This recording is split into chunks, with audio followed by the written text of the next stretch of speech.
Bonjour à toutes, bonjour à tous, c'est Anne-Marie de Pouce Carré. Je suis ravie de vous retrouver pour une nouvelle présentation d'albums que vous allez pouvoir lire aux enfants que vous rencontrez dans le cadre de votre travail de bénévole avec Lire et faire lire. Au mois d'octobre, je vous ai présenté des albums d'horreur, des albums qui donnent des frissons, qui font un peu peur. Et pour novembre, je me suis dit, on s'en va ailleurs. Novembre, il fait frais, l'hiver s'en vient. Je sais pas pour vous, mais moi, j'ai envie de m'installer avec une grosse couverture puis de coucouner en lisant de beaux albums. Alors, j'ai choisi des albums qui vont dans ce sens-là, des albums qui vont être réconfortants, que vous allez pouvoir lire avec les enfants. On commence tout de suite avec une première suggestion. Ma première suggestion, c'est un album qui s'appelle Où que tu sois, publié chez La Pastèque. C'est écrit par Ariella Prince-Gottman et illustré par Geneviève Godbout. Regardez les illustrations, elles sont vraiment magnifiques, elles sont d'une grande tendresse. Vous avez des situations comme ça qui sont représentées et qui sont vraiment très belles. Qu'est-ce que ça raconte où que tu sois? Ça raconte l'histoire d'une journée à l'école pour une petite fille et on imagine que c'est peut-être une des premières journées parce qu'il y a des chances qu'elle s'ennuie. Et sa maman lui dit, où que tu sois, je penserai à toi. Regardez le début. Bonjour ma chérie, c'est un jour tout nouveau. Il faut bondir du lit, c'est fini le dodo. Ça va être en rime comme ça tout l'album. La journée passera vite et sera pleine de joie. Tu me manqueras, petite, mais comme tu t'amuseras. Et là, la maman raconte à la petite ce qu'elle va vivre dans sa journée à l'école. Puis à chacune des scènes qui est représentée, il y a un équivalent dans la journée de travail de la mère. Regardez ici. Tu vas lire une histoire. Je lirai moi aussi. J'ai si hâte de savoir tout ce que tu as appris. Il y a le repas. Ah, le dîner, hein? On mangera notre dîner, je t'ai fait un bon plat. C'est la moitié de la journée. Bientôt, je serai là. Et on les voit les deux en train de manger leur repas. Vous avez comme ça plein de scènes de la journée et la maman lui dit, peu importe ce qui va arriver, peu importe comment tu vas te sentir, même s'il y a des moments où tu te sens un peu triste aujourd'hui, où que tu sois, je serai avec toi. Alors vraiment un album très mignon, très tendre aussi, une belle histoire d'amour maternel. Alors, une belle suggestion. C'est pertinent pour le début de l'année, mais toute l'année, il y a des moments où les enfants vont s'ennuyer un peu plus, alors on peut apporter cet album-là. Deuxième proposition aujourd'hui, un album d'une autrice que j'adore. Sincèrement, je fais partie de son fan club. C'est Pierrette Dubé.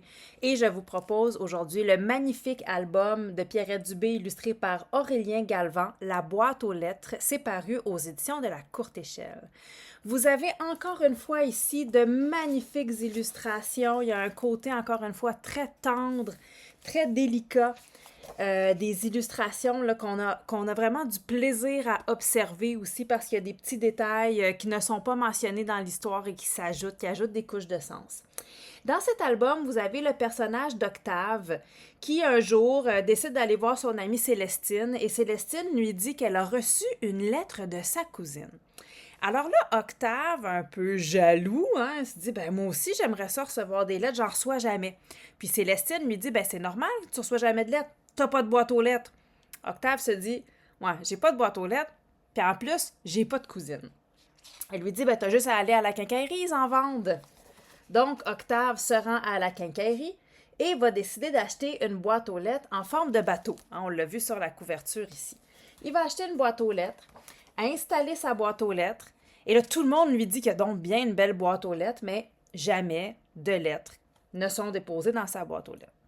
Et là, un moment donné, Octave, il se dit, oui, j'aurais dû y penser, c'est parce que j'ai pas de cousine. Alors, il retourne à la quincaillerie, va voir le quincailler, il lui dit, est-ce que vous avez une cousine à vendre? Le quincailler dit, j'ai pas de cousine, j'ai une cousine, mais elle n'est pas à vendre, et puis elle vient de déménager en Australie. Alors, Octave, il va dire un petit mensonge. Il va dire, justement, l'Australie, j'y vais dans un mois. Donc, le quincailler va lui dire, prenez, il dit, dans ce cas, allez la visiter et saluez-la de ma part, dit M. Alfred en griffonnant l'adresse de Winifred, la cousine, sur un coupon de caisse. Et c'est ainsi qu'Octave repart avec l'adresse de Winifred en main. Octave se dit, qu'est-ce que je pourrais bien lui écrire comme lettre? Je sais, elle s'appelle Winifred, je vais lui écrire W. Et il envoie sa lettre, un beau W bien écrit, mais il ne reçoit pas de réponse. Il va imaginer ce qui a pu arriver à sa lettre, toutes sortes de scénarios qui ont pu arriver à sa lettre, et tout à coup, regardez ce qu'on voit ici. Winifred reçoit la lettre d'Octave. Et là, ça c'est rare dans les livres d'ici qu'on a ces magnifiques ajouts-là. Regardez, on a la lettre qui a été envoyée par Octave. Et va s'en suivre comme ça une correspondance où ils vont s'envoyer des lettres en noir et blanc, des lettres en couleur, et ainsi de suite. Puis, je peux vous laisser savoir qu'éventuellement, quand on ajoute des lettres l'une après l'autre, ça peut éventuellement créer des mots, des phrases et des messages. On continue avec un autre album qui donne envie vraiment là, de célébrer la vie. C'est un album, je l'ai raconté quelques fois dans des présentations de Lire et faire lire auprès des bénévoles. Puis j'ai eu à chaque fois des « Oh, c'est beau! » Alors, je me suis dit, c'était vraiment une suggestion à vous faire aujourd'hui. C'est un album de Daya Lim et de Jean-Luc Trudel, publié aux éditions Bouton d'Or Acadie, qui s'appelle Élie Labaki et les gouttes de pluie. Un album qui parle de la réalité d'un enfant qui est arrivé au pays, qui a immigré. C'est pas toujours facile, il y a des difficultés qui sont rencontrées, puis les parents aussi peuvent trouver ça parfois difficile. Alors, vous voyez ici, on a Élie Labaki avec son papa.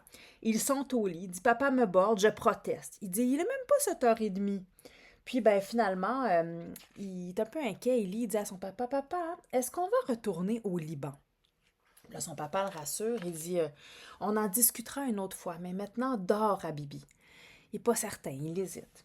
Pendant la nuit, Élie se réveille et il entend des gouttes de pluie. Alors, il pleut dehors, mais il dit, il pleut tellement fort que des gouttes de pluie, il y en a même sur les joues de mon papa. Alors, pendant la nuit, vous comprenez, Élie, il se réveille, puis il se rend compte que son père est en train de pleurer. On peut imaginer qu'il y a une situation difficile. Le lendemain matin, son père est de bonne humeur. Il a fait des bonnes manouchées, qui sont un repas pour le déjeuner. Alors, Élie il est content. Son papa lui a fait des manouchées, puis il s'en va à l'école. Et le soir, son père l'invite au restaurant pour lui parler. Il lui dit « J'ai perdu mon emploi. C'est pour ça que hier, tu m'as vu pleurer. » Là, au début, c'est inquiétant. Puis son père prend la vie du bon côté puis lui dit « Sais-tu quoi? Ça va me donner l'occasion de commencer un nouveau projet. » Et là, on va voir, dans le fond, son père retrouver ses intérêts, ses passions, l'art visuel. Son père va être embauché comme enseignant d'art visuel à l'école où étudie Élie. Il va aussi rencontrer son père, une enseignante, l'enseignante Désirée, l'enseignante aux yeux bleus méditerranéens qui à chaque année remporte le trophée de chanson, du concours de chanson. Et là, son père va la rencontrer. On ne sait pas exactement encore ce que ça va donner comme rencontre. On a aussi des moments où on voit Élie découvrir les sports d'hiver. On va avoir des moments, regardez ici, il joue au hockey. On va avoir aussi des moments où Élie se rappelle, il parle à ses grands-parents qui sont restés au Liban et qui lui racontent qu'ils sont en train de cueillir les olives parce que c'est le temps des oliviers, ils vont faire l'huile d'olive. Il lui raconte aussi il nous raconte aussi, Élie, qu'il a le souvenir de sa mère qui est restée au Liban. Puis on comprend par l'image ici que sa mère est décédée au Liban. C'est le moment de l'histoire où il y a peut-être la charge émotive la plus forte. Je vous rassure quand même, c'est une histoire qui est très tendre, qui est vraiment axée sur le positif. C'est important de savoir qu'il y a une page un petit peu plus dure comme ça, mais je pense quand même que c'est un album qui reste très adéquat pour lire aux enfants. Et à la fin, regardez ça. Finalement, moi, Élie Labaki, je me sens bien ici. Je pourrais y rester toute ma vie, surtout quand deux personnes que j'aime beaucoup veulent y demeurer aussi et qu'elles prononcent des vœux de bonheur dans un endroit rempli de fleurs. Alors, au bout de ces quelques temps d'adaptation, on voit que le papa a recommencé il a recommencé depuis un certain temps, est tombé amoureux de Désirée, l'enseignante aux yeux bleus méditerranéens, et que la vie ici s'est installée. Vraiment, Élie Labaki et les gouttes de pluie. C'est un album qu'on a tendance à penser qu'il faudrait le lire lorsqu'on a un groupe avec des réalités multiculturelles, mais moi je trouve que c'est un album qu'on devrait lire avec tous les enfants. Ça ouvre à l'empathie, ça ouvre sur le monde, ça ouvre aux réalités que d'autres ont pu vivre, même si vous êtes dans un milieu où il y a peu d'immigration, mais ça ouvre au fait qu'il y en a, il y a des régions où il y en a plus, puis ben voici ce que peuvent vivre des enfants qui ont traversé ce genre de parcours.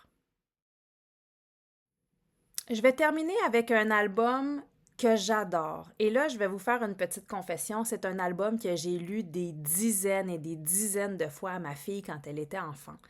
Un album illustré par un homme formidable avec qui j'ai eu la chance de travailler au fil du temps et que j'ai eu la chance de rencontrer et qui a vraiment, vraiment collaboré à la littérature jeunesse d'ici et d'ailleurs. Je vous parle de l'illustrateur Stéphane Poulain, qui dans cet album, écrit par Olivier de Solmignac, Les Murs, nous transporte dans un moment de vacances, mais complètement douillet, magnifique. Le trio de personnages que vous voyez ici, ce sont des personnages que vous allez pouvoir retrouver dans deux autres albums qui sont également parus aux éditions Sarbacane. Donc, il y a l'album Le bateau de fortune, qui est aussi extraordinaire, que j'ai lu aussi des dizaines et des dizaines de fois à ma fille. Puis il y a un autre album paru un peu plus récemment qui s'appelle La rivière, écrit aussi par ce duo. Alors, je vous présente l'album Les Murs ici. J'ai eu la chance de rencontrer Stéphane Poulain dans un événement professionnel au Salon du Livre de Montréal, puis il m'avait fait une dédicace dans cet album. Si vous allez dans les salons du livre puis que vous rencontrez les créateurs, demandez-leur une dédicace si vous achetez des livres, puis vous pouvez les montrer à vos élèves. Ça peut être une dédicace même aux élèves, aux enfants rencontrés par, et là vous vous nommez dans le cadre de Lire et faire lire, ça peut être une dédicace aussi plus générale. Vous pouvez leur dire, faites-moi une dédicace générale, je vais le montrer aux enfants. Et ça, là, ça crée comme un sentiment de proximité avec le créateur. Puis pour les enfants, ça fait en sorte qu'il y a vraiment un être humain en arrière du livre. Alors, les murs, on retrouve nos trois personnages ici. Donc, on a nos trois personnages, là, qui a l'ours qui est un peu le responsable, je dirais l'adulte, la chèvre et le renard qui sont les deux petits. Et là, on nous dit les vacances seront finies demain. Je passe un dernier coup de balai pour chasser la poussière à la cuisine et Marguerite range la vaisselle dans les placards. On entasse les choses devant la porte, puis on charge la voiture, pièce par pièce, comme un puzzle. Un puzzle avec des pièces en trop. Puis là, regardez, c'est Michao. L'ours, il essaie de rentrer tout dans la voiture, puis il dit pourtant, ça rentrait quand on est parti, ça devrait rentrer quand on va revenir. Et ce qu'on nous raconte dans les murs, hein, c'est le dernier moment avant de partir, avant de rentrer des vacances. Est-ce qu'on fait une dernière petite activité tout le monde ensemble? Et la dernière petite activité, ben, ce sera d'aller cueillir des mûres. Alors tout le monde ensemble, ils vont partir. Ils vont aller même sur un terrain. C'est un peu interdit, hein? C'est pas un terrain où tout le monde a le droit d'aller. Ils vont devoir traverser une clôture de barbelés et ils vont cueillir les mûres. Et on a comme ça ce moment tout tendre dans la vie des personnages qui vont passer un dernier moment de vacances jusqu'à temps que, ben voilà, les vacances sont finies. Michao allume les phares pendant que l'on s'installe. Mais comment est-ce possible? Les choses se sont serrées pour laisser une petite place au bol de mur dans la voiture. La clé tourne, le moteur démarre et la route est à nous. Alors voici le magnifique album Les Murs d'Olivier de Solmignac et Stéphane Poulain qui est paru aux éditions Sarbacane.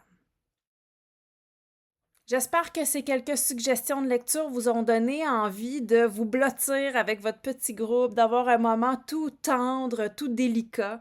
Si vous avez la chance d'apporter une petite couverture, hein, vous pouvez la mettre sur les genoux des enfants. Vous dites aujourd'hui, on fait un petit moment tranquille, tendre. Si vous avez la chance de tamiser les lumières aussi, je sais que c'est pas dans tous les milieux que c'est possible, mais tamiser les lumières, faites une lecture tranquille. Ça peut faire un grand bien. Je vous souhaite des belles animations, puis je vous dis au mois prochain.